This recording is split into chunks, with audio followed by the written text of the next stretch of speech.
وَإِلَى ثَمُودَ أَخَاهُمْ صَالِحًا قَالَ يَا قَوْمِ اعْبُدُوا اللَّهَ مَا لَكُمْ مِنْ إِلَٰهٍ غَيْرُهُ قَدْ جَاءَتْكُمْ بَيِّنَةٌ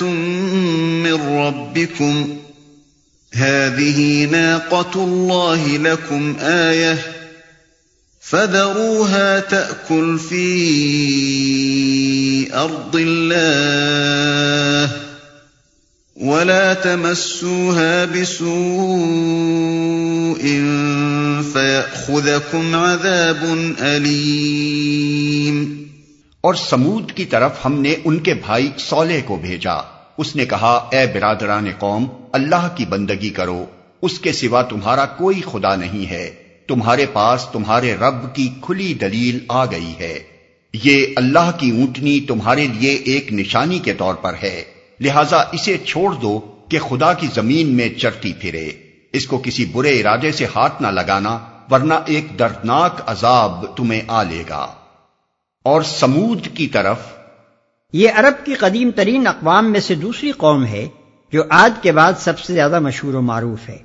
نزول قرآن سے پہلے اس کے قصے اہل عرب میں زبان زد عام تھے۔ زمانہ جاہلیت کے اشعار اور خطبوں میں بکثرت اس کا ذکر ملتا ہے۔ اسیریا کے کتبات اور یونان، اسکندریہ اور روم کے قدیم مورخین اور جغرافیہ نویس بھی اس کا ذکر کرتے ہیں۔ مسیح علیہ السلام کی پیدائش سے کچھ عرصہ پہلے تک اس قوم کے کچھ بقایا موجود تھے، چنانچہ رومی مورخین کا بیان ہے کہ یہ لوگ رومن افواج میں بھرتی ہوئے اور نبطیوں کے خلاف لڑے جن سے ان کی دشمنی تھی۔ اس قوم کا مسکن شمالی مغربی عرب کا وہ علاقہ تھا جو آج بھی الحجر کے نام سے موسوم ہے۔ موجودہ زمانے میں مدینہ اور تبوک کے درمیان حجاز ریلوے پر ایک اسٹیشن پڑتا ہے جسے مدائن صالح کہتے ہیں۔ یہی سمود کا صدر مقام تھا اور قدیم زمانہ میں حجر کہلاتا تھا۔ اب تک وہاں ہزاروں ایکڑ کے رقبے میں وہ سنگین عمارتیں موجود ہیں جن کو سمود کے لوگوں نے پہاڑوں میں تراش تراش کر بنایا تھا، اور اس شہر خاموشاں کو دیکھ کر اندازہ کیا جاتا ہے کہ کسی وقت اس شہر کی آبادی 4-5 لاکھ سے کم نہ ہوگی۔ نزول قرآن کے زمانے میں حجاز کے تجارتی قافلے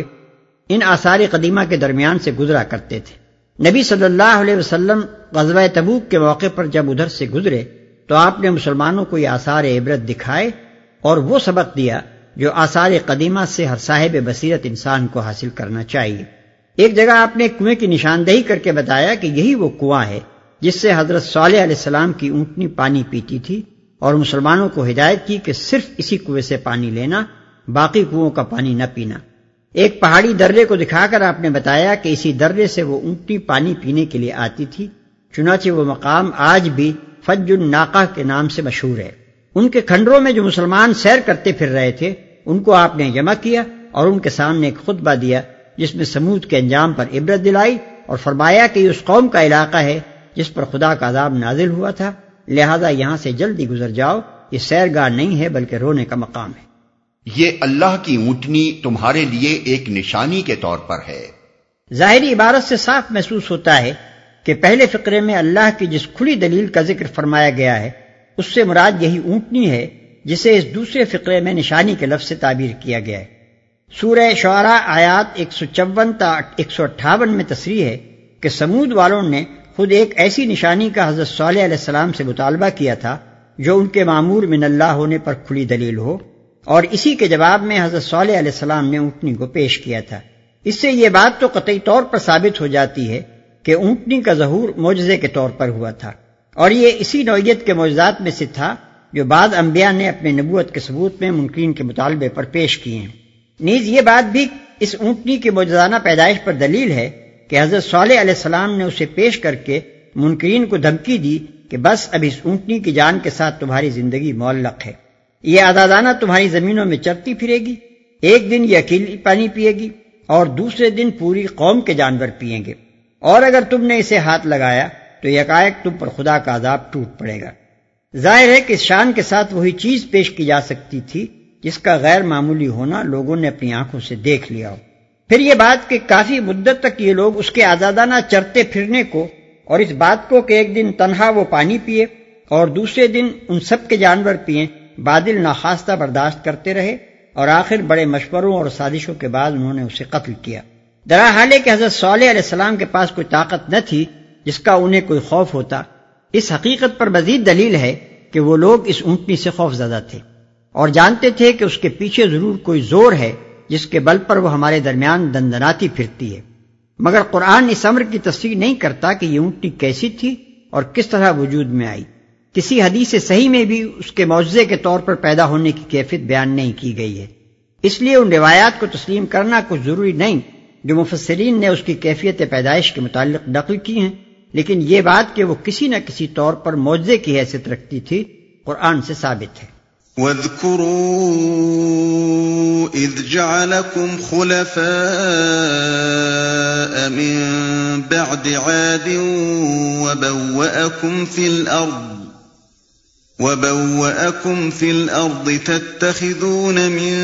سُهُولِهَا قُصُورًا وَتَنْحِتُونَ الْجِبَالَ بُيُوتًا فَاذْكُرُوا آلَاءَ اللَّهِ وَلَا تَعْثَوْا فِي الْأَرْضِ مُفْسِدِينَ۔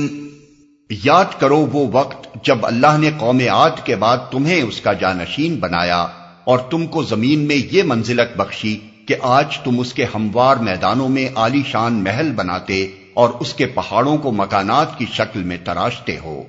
پس اس کی قدرت کے کرشموں سے غافل نہ ہو جاؤ اور زمین میں فساد برپا نہ کرو، اور اس کے پہاڑوں کو مکانات کی شکل میں تراشتے ہو۔ سمود کی یہ صنعت ویسی ہی تھی جیسی ہندوستان میں ایلورا اور ایجنٹا اور بعض دوسرے مقامات پر پائی جاتی ہے، یعنی وہ پہاڑوں کو تراش کر ان کے اندر بڑی بڑی عالی شان عمارتیں بناتے تھے، جیسا کہ اوپر بیان ہوا۔ مدائن صالح میں اب تک ان کی کچھ عمارتیں جو کی تو موجود ہیں اور ان کو دیکھ کر اندازہ ہوتا ہے کہ اس قوم نے انجینئرنگ میں کتنی حیرت انگیز ترقی کی تھی۔ اور زمین میں فساد برپا نہ کرو، یعنی عاد کے انجام سے سبق لو، جس خدا کی قدرت نے اس مفسد قوم کو برباد کر کے تمہیں اس کی جگہ سربلند کیا، وہی خدا تمہیں برباد کر کے دوسروں کو تمہارا جانشین بنا سکتا ہے اگر تم بھی عاد کی طرح مفسد بن جاؤ۔ قال الملأ الذين استكبروا من قومه للذين استضعفوا لمن آمن منهم أتعلمون أن صالحا مرسل من ربه قالوا إنا بما أرسل به مؤمنون۔ اس کی قوم کے سرداروں نے جو بڑے بنے ہوئے تھے کمزور طبقے کے ان لوگوں سے جو ایمان لے آئے تھے کہا، کیا تم واقعی یہ جانتے ہو کہ صالح اپنے رب کا پیغمبر ہے؟ انہوں نے جواب دیا، بے شک جس پیغام کے ساتھ وہ بھیجا گیا ہے اسے ہم مانتے ہیں۔ قال الذين استكبروا إنا بالذي آمنتم به كافرون۔ ان بڑائی کے مدعیوں نے کہا، جس چیز کو تم نے مانا ہے ہم اس کے منکر ہیں۔ فعقروا الناقة وعتوا عن أمر ربهم وقالوا يا صالح ائتنا بما تعدنا إن كنت من المرسلين۔ پھر انہوں نے اس اونٹنی کو مار ڈالا اور پورے تمرد کے ساتھ اپنے رب کے حکم کی خلاف ورزی کر گزرے، اور صالح سے کہہ دیا کہ لے آ وہ عذاب جس کی تو ہمیں دھمکی دیتا ہے اگر تو واقعی پیغمبروں میں سے ہے۔ پھر انہوں نے اس اونٹنی کو مار ڈالا۔ اگرچہ مارا ایک شخص نے تھا جیسا کہ سورہ قمر اور سورہ شمس میں ارشاد ہوا ہے، لیکن چونکہ پوری قوم اس مجرم کی پشت پر تھی اور وہ دراصل اس جرم میں قوم کی مرضی کا اعلی کار تھا، اس لیے الزام پوری قوم پر عائد کیا گیا ہے۔ ہر وہ گناہ جو قوم کی خواہش کے مطابق کیا جائے یا جس کے ارتکاب کو قوم کی رضا اور پسندیدگی حاصل ہو، ایک قومی گناہ ہے، خواہ اس کا ارتکاب کرنے والا ایک فرد واحد ہو۔ صرف یہی نہیں بلکہ قرآن کہتا ہے کہ جو گناہ قوم کے درمیان علل اعلان کیا جائے اور قوم اسے گوارا کرے وہ بھی قومی گناہ ہے۔ فَأَخَذَتْهُمُ الرَّجْفَةُ فَأَصْبَحُوا فِي دَارِهِمْ جَاثِمِينَ۔ آخر کار ایک دہلا دینے والی آفت نے انہیں آ لیا اور وہ اپنے گھروں میں اوندھے پڑے کے پڑے رہ گئے۔ آخر کار ایک دہلا دینے والی آفت نے انہیں آ لیا۔ اس آفت کو یہاں رجفہ یعنی اضطراب انگیز ہلا مارنے والی کہا گیا ہے، اور دوسرے مقامات پر اسی کے لیے صیحہ یعنی چیخ، صائقہ یعنی کڑاکہ، اور طاغیہ یعنی سخت زور کی آواز کے الفاظ استعمال کیے گئے ہیں۔ فَتَوَلَّى عَنْهُمْ وَقَالَ يَا قَوْمِ لَقَدْ أَبْلَغْتُكُمْ رِسَالَةَ رَبِّي وَنَصَحْتُ لَكُمْ وَلَكِنْ لَا تُحِبُّونَ النَّاصِحِينَ۔ اور صالح یہ کہتا ہوا ان کی بستیوں سے نکل گیا کہ اے میری قوم، میں نے اپنے رب کا پیغام تجھے پہنچا دیا اور میں نے تیری بہت خیر خواہی کی، مگر میں کیا کروں کہ تجھے اپنے خیر خواہ پسند ہی نہیں ہیں۔ وَلُوطًا إِذْ قَالَ لِقَوْمِهِ أَتَأْتُونَ الْفَاحِشَةَ مَا سَبَقَكُم بِهَا مِنْ أَحَدٍ مِّنَ الْعَالَمِينَ۔ اور لوط کو ہم نے پیغمبر بنا کر بھیجا، پھر یاد کرو جب اس نے اپنی قوم سے کہا کیا تم ایسے بے حیا ہو گئے ہو کہ وہ فحش کام کرتے ہو جو تم سے پہلے دنیا میں کسی نے نہیں کیا۔ پھر یاد کرو جب اس نے اپنی قوم سے کہا۔ یہ قوم اس علاقے میں رہتی تھی جسے آج کل شرق اردن ٹرانس جارڈن کہا جاتا ہے اور عراق و فلسطین کے درمیان واقع ہے۔ بائبل میں اس قوم کے صدر مقام کا نام سدوم بتایا گیا ہے، جو یا تو بحیرہ مردار کے قریب کسی جگہ واقع تھا یا اب بحیرہ مردار میں غرق ہو چکا ہے۔ تلمود میں لکھا ہے کہ سدوم کے علاوہ ان کے 4 بڑے بڑے شہر اور بھی تھے، اور ان شہروں کے درمیان کا علاقہ ایسا گلزار بنا ہوا تھا کہ میلوں تک بس ایک باغ ہی باغ تھا جس کے جمال کو دیکھ کر انسان پر مستی طاری ہونے لگتی تھی۔ مگر آج اس قوم کا نام و نشان دنیا سے بالکل ناپید ہو چکا ہے، اور یہ بھی متعین نہیں ہے کہ اس کی بستیاں ٹھیک کس مقام پر واقع تھیں۔ اب صرف بحیرہ مردار ہی اس کی ایک یادگار باقی رہ گیا ہے جسے آج تک بحر لوط کہا جاتا ہے۔ حضرت لوط علیہ السلام حضرت ابراہیم علیہ السلام کے بھتیجے تھے۔ اپنے چچا کے ساتھ عراق سے نکلے اور کچھ مدت تک شام و فلسطین و مصر میں گشت لگا کر دعوت و تبلیغ کا تجربہ حاصل کرتے رہے، پھر مستقل پیغمبری کے منصب پر سرفراز ہو کر اس بگڑی ہوئی قوم کی اصلاح پر مامور ہوئے۔ اہل سدوم کو ان کی قوم اس لحاظ سے کہا گیا ہے کہ شاید ان کا رشتہ داری کا تعلق اس قوم سے ہوگا۔ یہودیوں کی تحریف کردہ بائبل میں حضرت لوط علیہ السلام کی سیرت پر جہاں اور بہت سے سیاہ دبے لگائے گئے ہیں، وہاں ایک دبا یہ بھی ہے کہ وہ حضرت ابراہیم علیہ السلام سے لڑ کر سدوم کے علاقے میں چلے گئے تھے۔ پیدائش باب 13 آیت 1 اور 12۔ مگر قرآن اس غلط بیانی کی تردید کرتا ہے۔ اس کا بیان یہ ہے کہ اللہ نے انہیں رسول بنا کر اس قوم کی طرف بھیجا تھا۔ انکم لتأتون الرجال شہوة من دون النساء بل انتم قوم مسرفون۔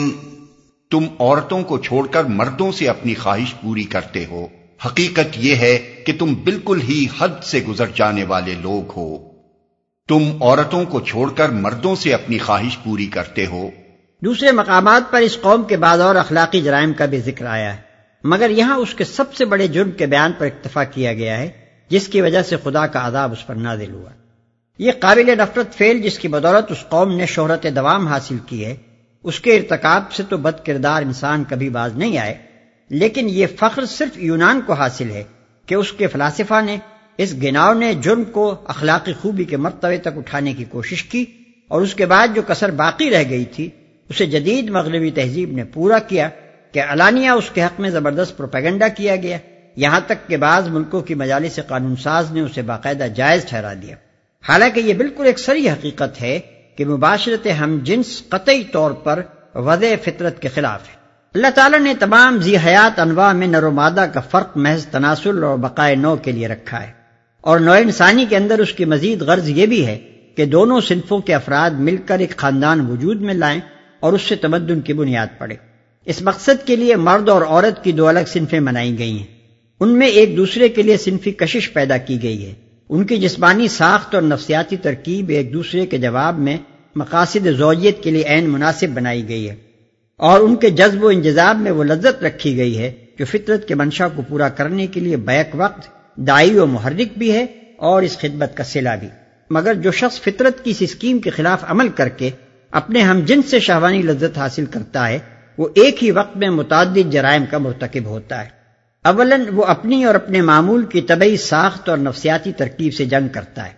اور اس میں خلل عظیم برپا کر دیتا ہے جس سے دونوں کے جسم، نفس اور اخلاق پر نہایت برے اثرات مترتب ہوتے ہیں۔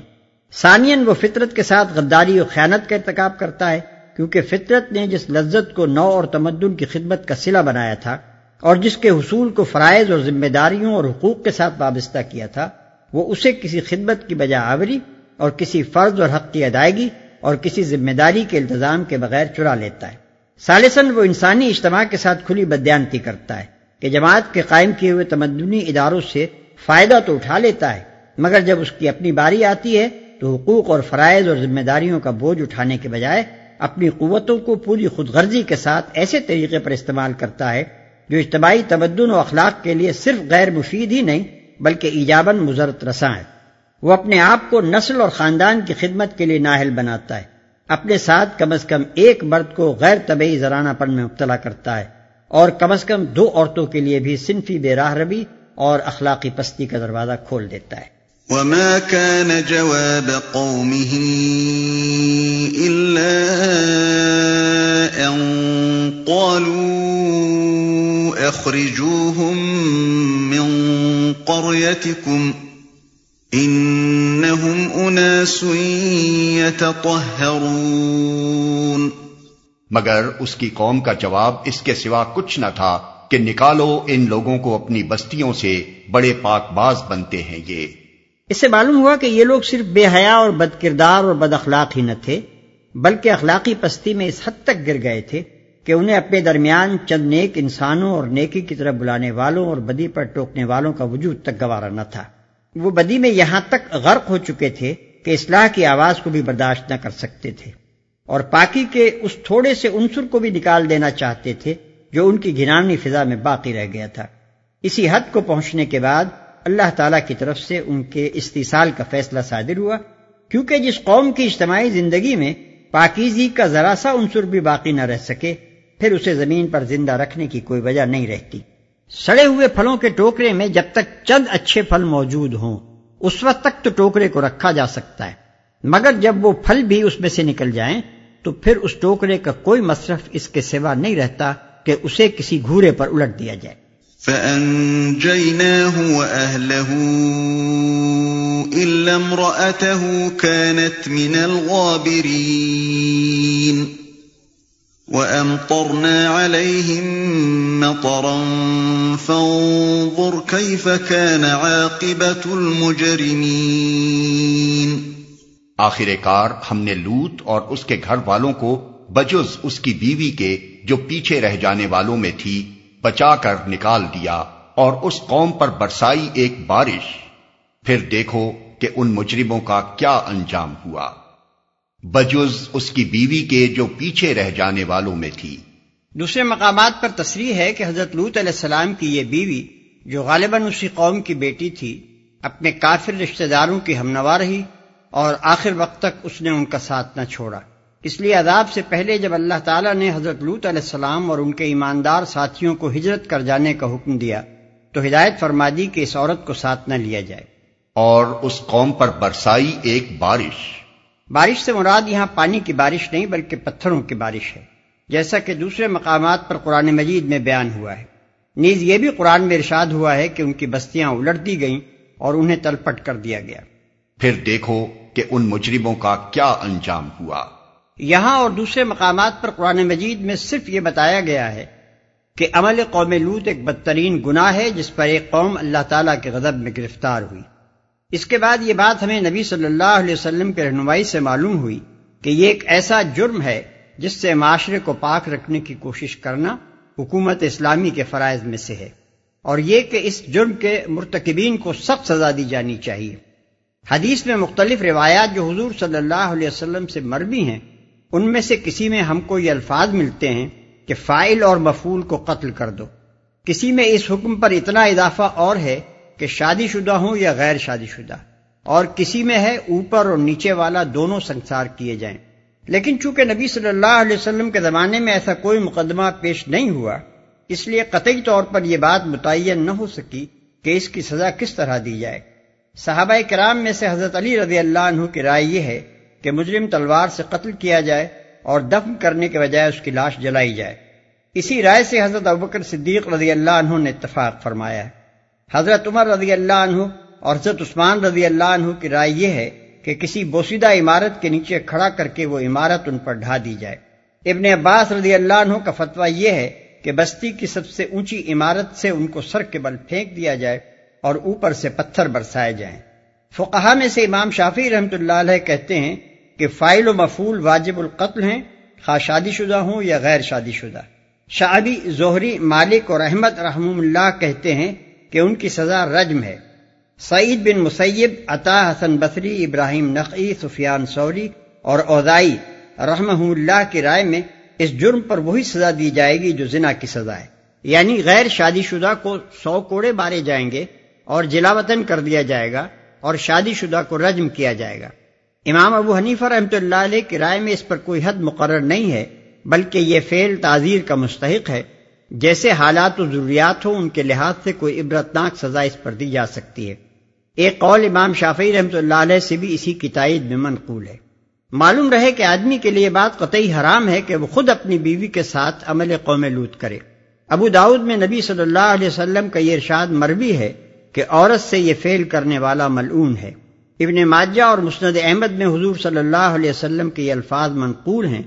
کہ اللہ اس مرد کی طرف ہرگز نظر رحمت سے نہ دیکھے گا جو عورت سے اس فعل کا ارتکاب کرے۔ ترمذی میں آپ کا یہ فرمان ہے کہ جس نے حائضہ عورت سے مجامعت کی یا عورت کے ساتھ عمل قوم لوط کا ارتکاب کیا یا کاہن کے پاس گیا اور اس کی پیشین گوئیوں کی تصدیق کی، اس نے اس تعلیم سے کفر کیا جو محمد صلی اللہ علیہ وسلم پر نازل ہوئی ہے۔